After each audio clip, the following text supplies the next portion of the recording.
नमस्कार दोस्तों, आप देख रहे हैं दुनिया भर की राजनीति। आशा करता हूं कि आप सब अच्छे होंगे। आज महाराष्ट्र चुनाव के नतीजे आना शुरू हो गए हैं, जहां पर महायुति एक थंपिंग विक्ट्री की तरफ जाती हुई दिख रही है। जब तक मैं ये वीडियो बना रहा हूं तब तक महायुति 200 के पार पहुंच चुकी है और महायुति को 215 से 220 के बीच में सीटें मिलने का अनुमान बताया जा रहा है। वहीं महाविकास आघाड़ी का परफॉर्मेंस बहुत ही खराब और निंदनीय है, जिसमें सबसे ज्यादा खराब प्रदर्शन कांग्रेस ने किया हुआ है। कांग्रेस सबसे ज्यादा सीटों पर महाविकास आघाड़ी से लड़ रही थी, लेकिन वो बस 19 सीटों पर जीतती हुई दिखाई दे रही है। वहीं शिवसेना उद्धव ठाकरे का भी परफॉर्मेंस कुछ ज्यादा अच्छा नहीं है, वो भी बस 20 सीटों पर चुनाव जीतते हुए दिखाई दे रहे हैं। वहीं एनसीपी शरद पवार जी की जो पार्टी थी, उनका भी परफॉर्मेंस जितना एक्सपेक्टेड था उतना नहीं था। खुद शरद पवार जी ने भी कुछ दिनों पहले ये कहा था कि उन्हें ये आशा है कि वो 60 से 65 के बीच में सीटें जीतेंगे, लेकिन ऐसा होता हुआ बिल्कुल नहीं दिखाई दे रहा है। वहीं दूसरी तरफ बीजेपी ने बहुत अच्छा कमबैक किया हुआ है। पिछले लोकसभा चुनाव में जिस तरीके से उनको मुंह के ऊपर गिरना पड़ा था और काफी ज्यादा एंटी इनकम्बेंसी उनके खिलाफ बताई जा रही थी, उनके खिलाफ काफ़ी ज़्यादा एलिगेशंस भी लगे थे और ख़ास करके जो बीजेपी के कद्दावर नेता है देवेंद्र फडणवीस जी, उनके खिलाफ भी काफ़ी ज़्यादा एलिगेशन लगाए थे।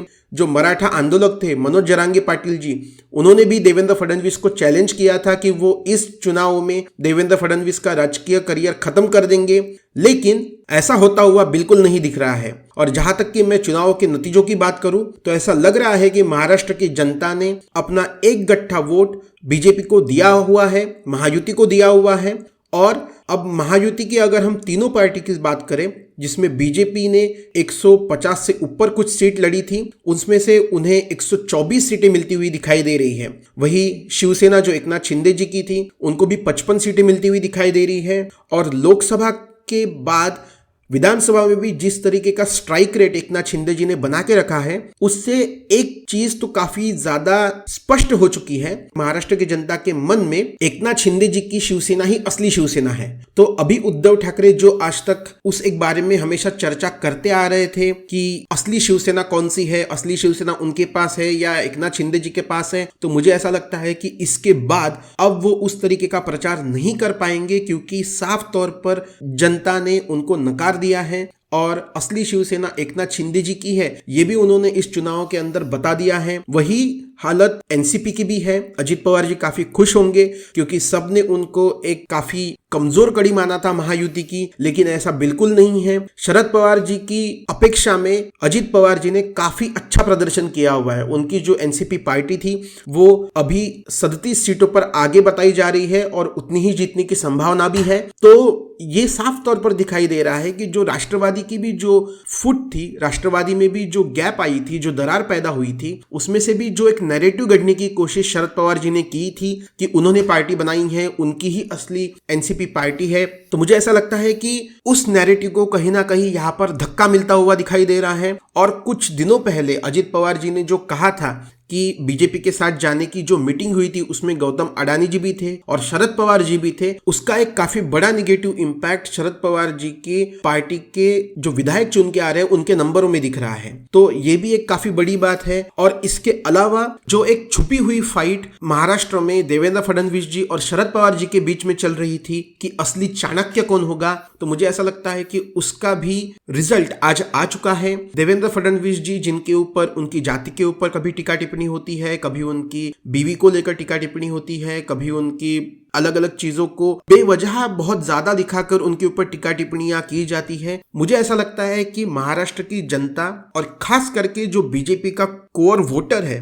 वो काफी तगड़े स्वरूप में उनके पीछे इस बार खड़ा हुआ था। उन्होंने ये दिखा दिया है कि देवेंद्र फडणवीस जी ही असली चाणक्य है और शरद पवार जी के लिए ये उनकी सक्रिय राजनीति का आखिरी चुनाव था। उन्होंने इस बार काफी बड़े बड़े दाव लगाए थे। उन्होंने अपने खुद के पोते को अपने खुद के भतीजे के खिलाफ चुनाव में उतारा था, लेकिन इतना सब कुछ करने के बावजूद भी वो उस रिजल्ट को अचीव करते हुए नहीं दिखाई दे रहे हैं। इसके विपरीत जो महायुति है, उनके खिलाफ काफी ज्यादा फैक्टर थे, एंटी इनकम्बेंसी थी, पार्टी में जो दरार पैदा की गई थी उसका भी एक झटका माना जा रहा था। जो किसानों के मुद्दे हैं, सोयाबीन हो, कपास हो, धान हो, इस तरीके के जो मुद्दे हैं वो भी उनके खिलाफ बताए जा रहे थे। इतना ही नहीं तो जो लाडली बहन योजना है जिसके अंदर बीजेपी ने और महायुति सरकार ने जो पैसा देने का काम किया था उसके ऊपर भी काफी टीका टिप्पणी हुई। लेकिन इतना सब होने के बावजूद भी अगर आज महायुति जीत रही है तो मुझे ऐसा लगता है कि इसका सबसे बड़ा श्रेय देवेंद्र फडणवीस को जाता है कि उन्होंने चुनाव के ठीक पहले जिस तरह अपनी एक इमेज रिबिल्ड की थी देवा भाऊ के नाम से, और इतना ही नहीं तो उन्होंने अपनी कास्ट को साइड में रखकर जिस तरीके के और भी बहुत ज्यादा गणित उन्होंने एड ऑन किए थे अपनी महायुति के लिए, बीजेपी के लिए, उसका जरूर फायदा होता हुआ दिख रहा है। और आज की अगर स्थिति में मैं कहूं तो जरूर देवेंद्र फडणवीस जी महाराष्ट्र के चाणक्य आप उन्हें कह सकते हैं, और हो सकता है कि कल तक शरद पवार जी चाणक्य हो, लेकिन आज यही स्थिति है कि देवेंद्र फडणवीस जी ने जिस तरह महायुति को एक थंपिंग विक्ट्री दी हुई है, ये साफ तौर पर दर्शाता है कि वो आज के महाराष्ट्र के चाणक्य आप उन्हें कह सकते हो। तो दोस्तों,